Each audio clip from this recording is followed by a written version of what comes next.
제가 돌잔치나 이제 아이를 출산한 성도의 가정에 신방을 가게 되면 아이를 위해서 축복하면서 이제 기도를 합니다. 그러면 기도하게 되면 꼭 이렇게 넣는 기도의 내용이 있습니다. 그게 뭐냐면 이 아이가 자라면서 만남의 복을 누리게 해 주십시오. 처음에 이제 어린이집을 다니게 되겠죠. 그리고 학교를 입학하게 될 겁니다. 그러면 친구들을 만납니다. 그래서 하나님 이 아이가 좋은 친구들 만나게 해 주십시오. 그리고 그렇게 어린이집 또 초등, 중등, 고등 쭉 올라가면서 두 번째로 좋은 선생님들 만나게 해 주십시오. 좋은 선생님. 그리고 마지막으로 좋은 목회자를 만나게 해 주십시오. 좋은 친구, 좋은 선생님, 좋은 목회자 만나게 해 주십시오. 이 기도를 꼭 합니다. 그런데 사실은 이 모든 기도보다 더 본질적인 만남의 복이 있습니다. 오늘 말씀의 제목이 위대한 만남이거든요.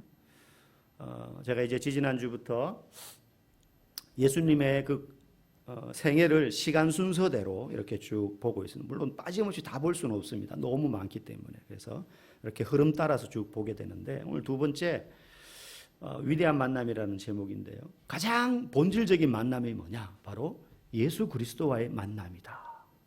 예수 그리스도와 만나는 것이다. 이것은 성도에게만 해당되는 게 아니고 이 땅을 사는 인간이라면 모든 사람에게 해당되는 가장 위대한 만남입니다. 부모 잘 만나는 거 중요하죠. 우리 우스개로 말하잖아요. 부모 잘 만나야 돼. 그거 내가 선택할 수 있는 거 아닙니다. 그렇지 않습니까? 내가 우리 부모님 내가 만나고 싶어가지고 선택해서 이 가정에 태어난 거 아니잖아요. 좋은 친구, 좋은 선생님, 좋은 목회자 어느 정도 우리의 삶에 큰 영향력을 끼칩니다. 그런데 제일 위대한 만남은 예수님과의 만남이에요. 예수님과의 만남. 오늘 본문에 보면 두 제자가 예수님을 만나게 됩니다. 지난 첫 번째 공생의 시간 찾아봤던 것이 예수님께서 광야에서 40일간 금식 기도하시면서 마귀에게 시험받았고 그걸 말씀으로 물리쳤다. 이 내용을 우리가 첫 번째 보았죠. 오늘은 이제 이 두 명의 제자를 만나는 장면입니다. 이 제자 입장에서는 인생에서 가장 중요한 만남을 오늘 가지게 되는 거예요. 37절 말씀해 보니까 두 제자가 그의 말을 듣고 따르거늘 이렇게 말합니다. 여기서 그의 말이란 세례 요한을 이야기합니다. 여기서 두 제자는 안드레와 요한을 말합니다. 안드레와 요한이라는 사람입니다. 이 두 사람은 원래 세례 요한의 제자였던 겁니다. 처음부터 예수님의 제자였던 것은 아닙니다. 세례 요한의 제자였어요. 그런데 이 세례 요한이 하는 말을 듣고 세례 요한이 무엇이라고 이야기했느냐? 그 앞에 보면 예수님을 가리켜서 예수님이 가시는 모습을 보고 보라 하나님의 어린 양이로다 이렇게 말하거든요. 예수님을 가리켜서 세례 요한이 보라 하나님의 어린 양이로다. 그 말은 저분이 우리의 죄의 짐을 대신 지고 갈 어린 양 메시아 구원자다 이런 의미예요. 물론 그 말 한마디만 하진 않았겠죠.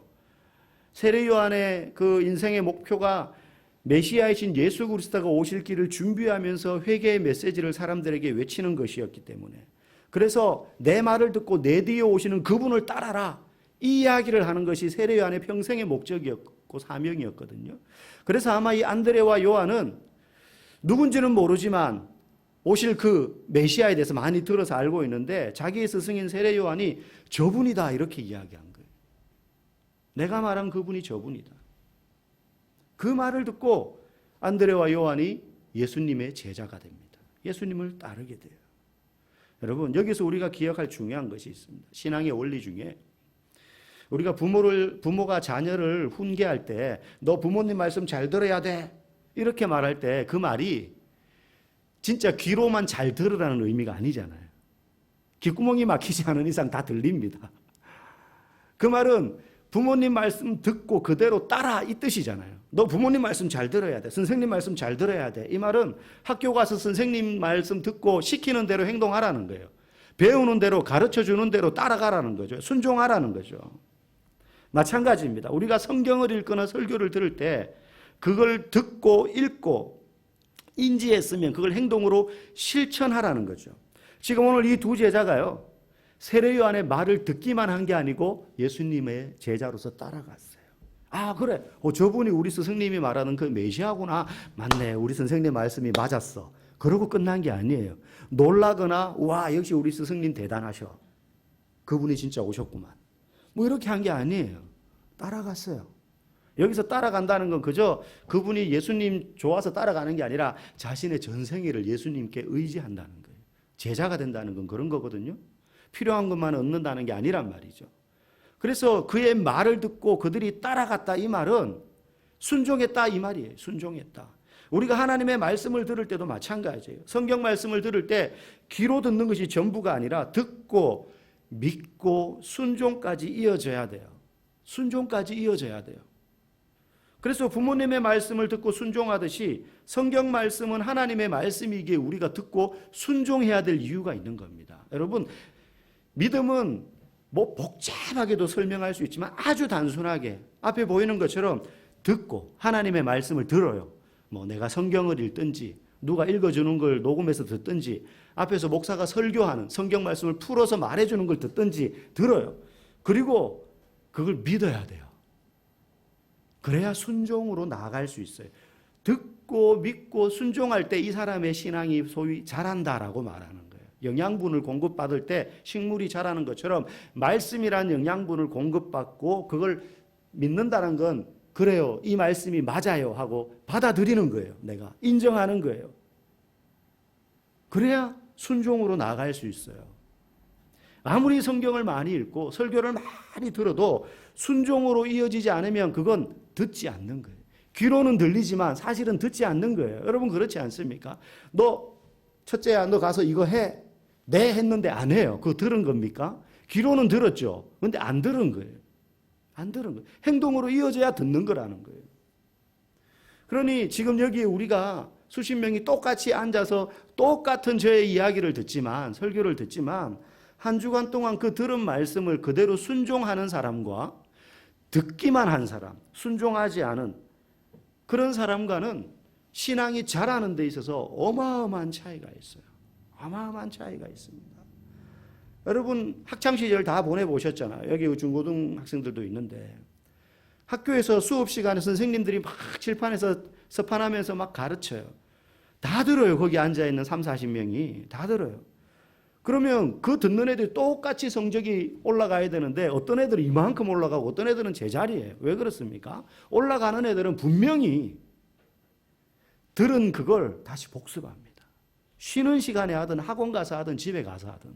근데 그야말로 그 자리에 앉아서 이렇게 듣기만 한 애들 성적이 오를 리가 없죠. 자기가 아인슈타인도 아닌데 그 들은 걸 어떻게 다 기억합니까?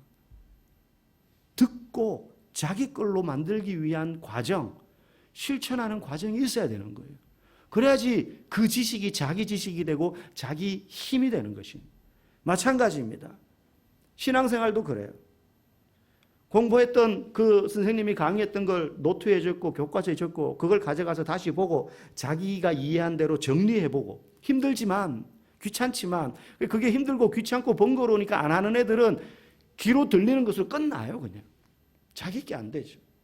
그런데 귀찮고 힘들고 번거로워도 집에 가서 그걸 다시 정리해보고 수업 시간에는 막 받아 적기 바빴는데 그걸 다시 되새기면서 읽어보고 자기식으로 요약을 해보고 하면 그게 자기 게 되는 거거든요. 자기 지식이 된단 말이죠. 힘이 된단 말이죠.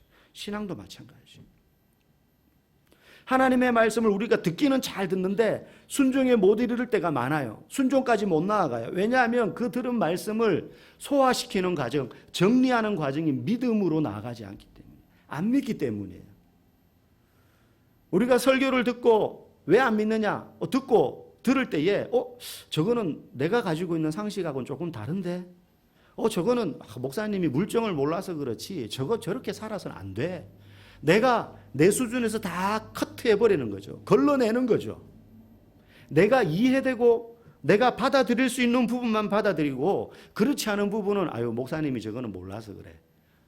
이런 식으로 다 걷어내버리게 되면 믿음으로 받아들이는 부분이 없어져요. 내 머리로 이해되는 부분만 받아들이는 거죠. 여러분 신앙은 우리가 알듯이 상식과 그리고 세상의 어떤 경험과 모두가 공유하는 그런 지식으로 이해되는 부분도 있지만 믿음으로 받아들여야 되는, 그 말은 세상의 지식과 내 경험과 보편적인 상식으로는 납득이 되지 않는, 오직 믿어야만 하는, 믿음으로만 받아들일 수 있는 부분이 분명히 있단 말이죠. 근데 그걸 쏙 빼고 이해되고 용납되고 납득되는 부분만 받아들인다? 그거는 내 것으로 만드는 게 아니에요. 믿음이 작용되지 않는 거죠. 그러니 순종으로 못 나아갑니다. 순종으로 못 나갑니다. 여러분, 우리의 신앙의 영역에는 의외로 결정적인 부분은 믿음으로 받아들여야지 순종까지 나아가는 부분들이 많아요. 구약 성경에 열왕기하라는 책이 있습니다. 거기 5장에 보면 아람이라는 나라의 장군 나아만이라는 사람이 나와요. 이름이 나아만이에요. 이 사람이 아람 나라의 높은 자리에 있는 장군인데 나병에 걸려요. 요즘으로 말하면 한센병, 옛날 말로 문둥병, 그렇죠? 근데 그게 이제 지금 말하는 한센병인 건 꼭 아니에요. 요즘 같으면 고칠 수 있는 피부병일지 모르지만 그때는 불치병이에요. 그런 한센병 같은 몹쓸 병에 온몸에 다 발진하는 거예요. 지위가 높은 장군인데 자기 나라의 어떤 의사를 동원하고 약을 써도 못 고쳐요. 그런데 자기가 잡아와서 부리던 히브리인 여자 종이 있어요. 이 종이 하는 말을 들은 거예요. 우리나라에 가면 어떤 병도 고칠 수 있는 선지자가 있습니다. 그 말을 듣고 이 나아만이 자기 왕에게 부탁을 해요. 자기 나라 왕에게. 왕이시여, 내가 이러저러해서 이스라엘에 가서 좀 병을 고쳤으면 하니 이스라엘 왕에게 편지를 좀 보내주십시오. 그냥 무턱대고 갈 수 없잖아요. 그래서 편지를 보냅니다. 근데 그 편지를 받아든 이스라엘의 왕이 벌벌벌 떨어요. 왜? 내가 병을 고치는 사람이냐 이거죠. 이건 분명히 시비를 걸어가지고 우리나라를 공격하려는 심산이다. 그러면서 막 겁에 질립니다. 근데 그 소식을 엘리사 선지자가 듣습니다. 그래서 엘리사 선지자가 왕이시여 걱정하지 마십시오. 그 편지 내용대로 그 아람의 군대 장관을 나한테 보내십시오. 제가 해결하겠습니다. 그래서 이제 엘리사에게 갑니다. 이 장군이 엘리사에게 가요. 엄청 신분이 높잖아요. 그리고 이스라엘보다 힘이 센 나라예요. 그 나라의 장군입니다. 마땅히 나와서 영접을 해야 되는데 엘리사는 내다보지도 않는 거예요. 집안에서. 그래서 이 나아만이 신하들을 보냅니다. 여차저차하니 내 병을 좀 고쳐라, 너 나와서. 그런데 이 엘리사가 밖을 내다보지도 않고 말합니다. 엘리사도 자기 종을 보내가지고 이렇게 하시오 하면서 시키는데 딴 게 아니에요. 요 앞에 가면 우리나라에 유명한 강이 있어요. 요단강이라고 있는데 거기 가서 7번 목욕을 하세요. 그러면 나을 겁니다. 그래. 나아만 장군이 화가 납니다. 감히 아람 나라의 군대 장관이 왔는데 우리가 마음만 먹으면 이 나라 쓸어버릴 수 있는데 내가 와서 이렇게 부탁을 하는데 내다보지도 않아? 성경에 그렇게 나와요. 네가 나와서 손을 들어 여호와 이름을 부르면서 내 아픈 병난 부위에 손을 얹어서 기도라도 해야 될 거 아니냐 이거예요. 그런데 감히 내다보지도 않고 종을 시켜서 나보고 이래라 저래라 명령을 해? 그러면서 우리나라에는 뭐 이런 요단강보다 못한 강이 뭐 없어서 그래. 이거보다 훨씬 좋은 강들 많아. 그러면서 돌아가려고 합니다. 그때 이 나아만의 신하들이 막 붙잡습니다. 장군 참으십시오. 지금 뭐 어마어마하게 힘들고 어려운 일 시킨 것도 아니잖아요. 그냥 썩는 셈 치고 한번 해봅시다. 그래가지고 얼르고 달래가지고 이 장군을 데리고 요단강에 데리고 갑니다. 그리고는 요단강에 엘리사 선지자가 시킨 대로 몸을 담가요. 이제 씻는 거죠. 1번, 2번, 3번, 4번, 5번, 6번 담글 때까지 그대로예요. 들어갔다가 나왔는데 그대로예요. 근데 어떻게 됩니까? 마지막 7번째 몸을 담그고 나오는데 몸에 도졌던 나병이 피부가 깨끗하게 나은 거예요. 깨끗하게 나은 거예요. 성경에 보면 그 살이 깨끗하게 되었다 이렇게 말해요. 여러분, 우리의 신앙에는 이렇게 믿음으로 받아들여야 될 부분이 있어요. 말이 돼? 강에 가서 씻으라고. 우리나라에는 강이 없어서 내가 안 씻은 줄 알아? 얼마나 깨끗하게 하려고 노력했겠어요, 평소에도. 다른 사람 1번, 2번 씻을 거 3번, 4번 씻었을 거 아닙니까? 좋은 물 떠다가. 저희 집에도 막내가 어릴 때 아토피가 엄청 심했어요. 별명이 욥이었어요. 욥. 머리부터 발끝까지 멀쩡한 데는 손바닥, 발바닥밖에 없었어요. 아토피가 머리 딱지부터 막 진물이 막 흐를 정도로 엄청 심했어요. 그래가지고 저기 화성에 가면 온천 단지 있잖아요. 뭡니까? 무슨 온천 있잖아요. 팔탄에 가면. 그래서 거기 무슨 온천물이 피부에 좋다 그래가지고 매주 제가 말통으로 그걸 가가지고 온천물 받아가지고 오고 그걸 끓이고 또 뭐 청이자라 그래서 예전에 말하는 그 도깨비 풀 있잖아요. 이렇게 붓는 거. 독고말이라 그러더라고요. 그게 또 아토피에 좋다 그러니까 그걸 달여가지고 그 물에 넣어서 막 씻기고 막 했어요. 이 나만 장군이 평소에 안 씻어 봤겠어요? 더 씻었단 말이죠. 그런데 말도 안 되는 이 엘리사의 명령에 순종했더니 그 순종에는 뭐가 있습니까? 믿음이 있으니까 순종하는 거지. 못 믿으면 미쳤어 내가 여기까지 와가지고 뭐 이런 말도 안 되는 걸 따라하게 이렇게 생각하지 않았겠어요? 여러분 내 고집, 내 지식, 주관을 하나님의 말씀 앞에 내려놓고 포기하는 그게 믿음이고 그렇게 믿음으로 따를 때 그게 순종이 되는 거예요. 그러면 그 사람의 믿음이 그만큼 자라는 거예요. 그만큼 자라는 거예요. 내 이해와 부합될 때만 따르는 건 순종이 아닙니다. 여러분 오해하지 마십시오. 믿음으로 산다는 게 믿음으로 행동한다는 것이 모든 면에서 상식을 무시하고 우리의 어떤 기본적인 기초 지식을 무시하고 보편적 상식과 다르게 행동하라는 말이 아닙니다. 우리가 믿음으로 행동할 때도 하나님의 말씀인 성경을 근거로 해서 따라가면 되는 거예요. 여러분 이 제자들이 그동안 세례 요한이 가르쳐온 메시아에 대한 가르침을 들어서 잘 알고 있습니다. 그 메시아에 대한 가르침을 듣고 그리고 구약 성경에서 말했던 메시아에 대한 예언의 말씀을 기초로 해서 세례 요한이 저분이 바로 그분이다라고 말했을 때 따라갈 수 있었던 거예요. 그런 것도 없이 말씀에 대한 기본 지식도 없이 판단 능력도 없이 그저 세례 요한 말만 믿고 따라갔던 게 아닙니다. 하나님의 말씀을 가지고 판단했던 거예요. 그러므로 우리가 말씀을 읽을 때 늘 이 말씀이 그러한가 생각하고 연구하고 듣고 기록하는 것이 중요합니다.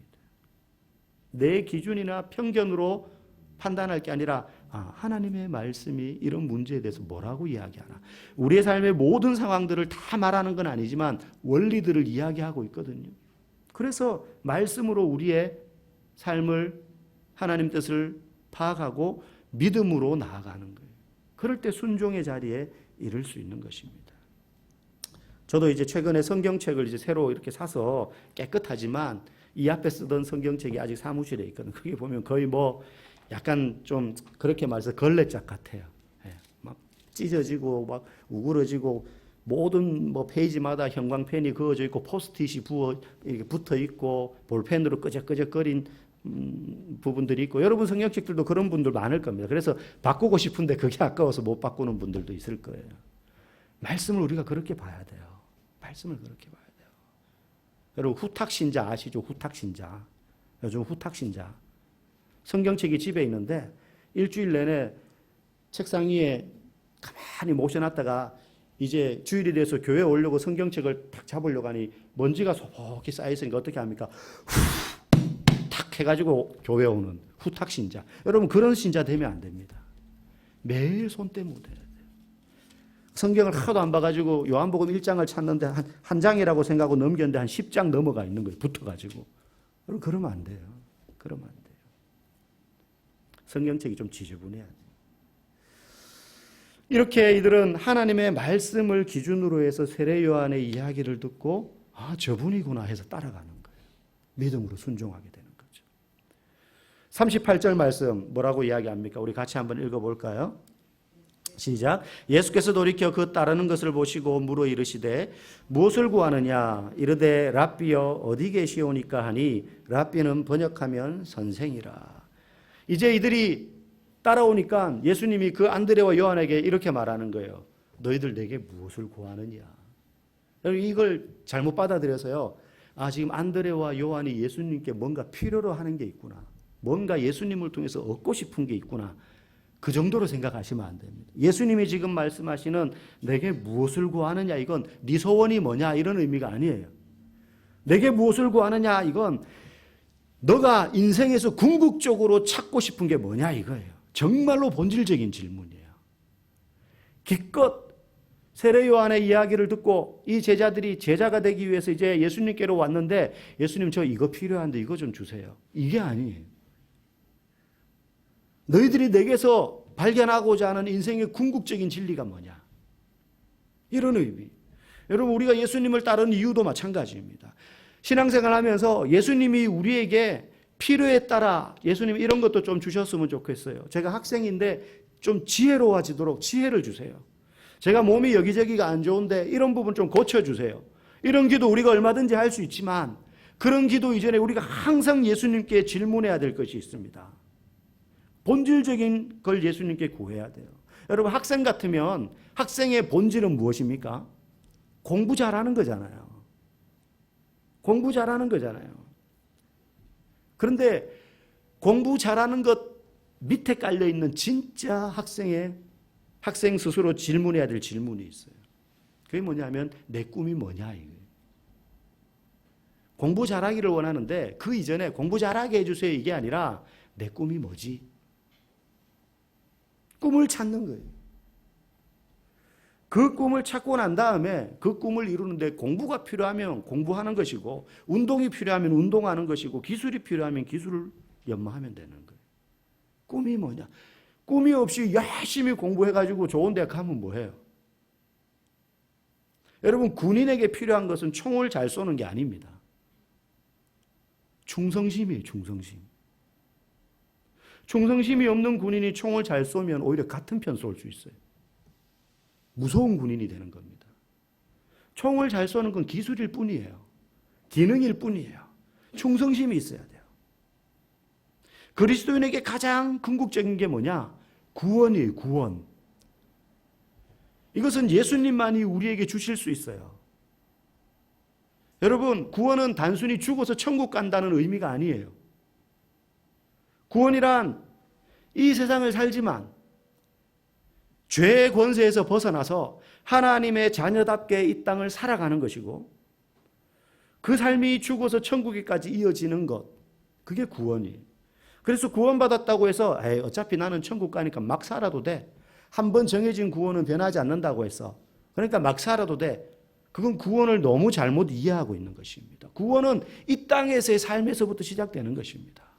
그렇기 때문에 교회를 다니는 저와 여러분들은 예수 믿고 구원받았다고 여러분 확신한다면 예수 믿는 자답게 그리스도인답게 이 땅에서 어떻게 살 것인가를 더 고민해야 돼요. 왜?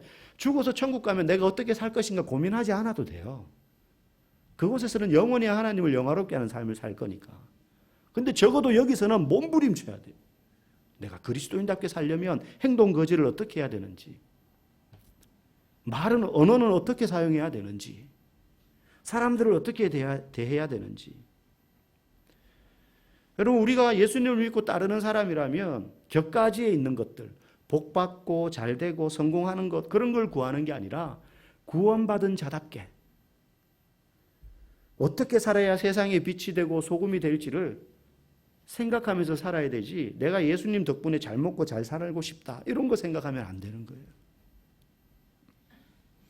예수님께서 이 두 제자에게 내게 무엇을 구하느냐 이건 나한테 뭐 얻어서 잘 먹고 잘 살 수 있겠냐 나한테 필요한 걸 말해봐 그게 아니에요.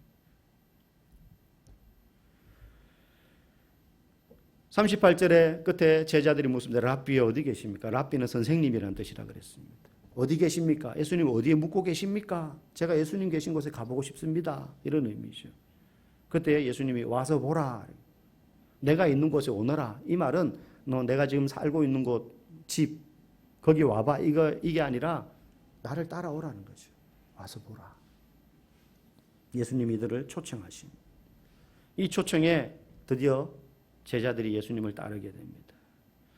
주님을 따르기를 원하는 사람들에게 예수님은 거절하지 않고 초청하세요. 이 자리에 예수 그리스도를 믿고 싶은 분들, 또 그분이 궁금하신 분들, 교회를 오래 다녔지만 나는 아직까지 예수님이 어떤 분인지 잘 모르겠다. 그 잘 모른다는 말은 예수님이 어디 출신이고 누구 아들이고 예수님이 하신 일이 무엇인지 모른다는 게 아니라 나에게 예수님이 어떤 분인지 잘 모르겠다라는 뜻 아니겠습니까? 그런 분들에게 주님, 내가 따라가겠습니다. 그렇게 예수님께 먼저 말하십시오. 그럼 예수님, 너는 안 돼. 아직 자격 미달이야. 그러지 않아요. 이 제자들처럼 주님, 제가 군중이 되어서 멀찌감치 떨어져서 예수님이 던져주는 오병이어 떡이나 먹고 고기나 먹고 그러고 싶습니다가 아니라 적어도 이 제자들처럼 제가 예수님의 제자가 되어 따르겠습니다 라고 하는 사람들을 향하여서 예수님은 거절하지 않으세요. 와서 보라. 초청하십니다. 그런 예수님의 초청에 여러분들이 응답하고 반응하시기를 간절히 소망합니다. 여러분, 지금 이 두 제자는 이 예수님의 초청 덕분에 위대한 만남의 자리에 들어가게 됩니다. 그들의 인생을 이 땅과 영원의 삶을 결정짓는 만남을 이제 경험하게 됩니다. 여러분, 우리가 예수님을 따르겠습니다. 내가 예수님의 초청에 응하겠습니다. 예수님을 위하여 내 삶을 드리겠습니다. 이걸 우리가 입으로도 읊조려야 되지만 스마트폰, 요즘 스마트폰 좋잖아요. 메모해놓고 성경책 같은데 예수님을 향한 나의 결단, 이런 거 다짐 적어보세요. 여러분, 해외에 많은 선교 역사들이 있지만 우리가 잘 아는 윌리엄 캐리나 D.L. 무디라든지 이런 유명한 선교사들이 있지만 잘 모르는 선교사 중에 윌리엄 보든이라는 선교사가 있어요. 이 사람은 미국의 대부호, 아버지가 어마어마한 부자예요.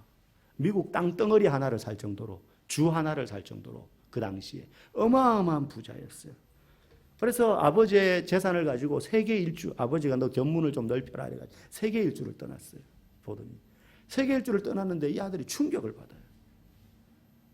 다 자기처럼 사는 줄 알았는데 너무너무 가난하고 너무너무 고통 가운데 사는 이 세상에 정말로 힘든 사람들을 보고는 이 윌리엄 보든이 충격을 받고는 돌아와서 예수 믿는 사람이었거든요. 하나님 앞에 결단을 합니다. 주님, 내가 아버지로부터 물려받을 이 재산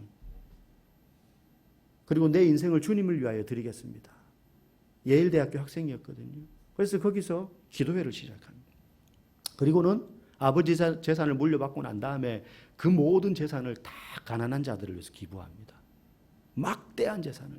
그리고는 선교사로 떠나게 돼요. 그래서 무슬림 지역, 이슬람 지역에 가서 선교를 하기 위해서 이집트에 가서 이제 훈련을 받습니다. 선교 훈련을 받아요.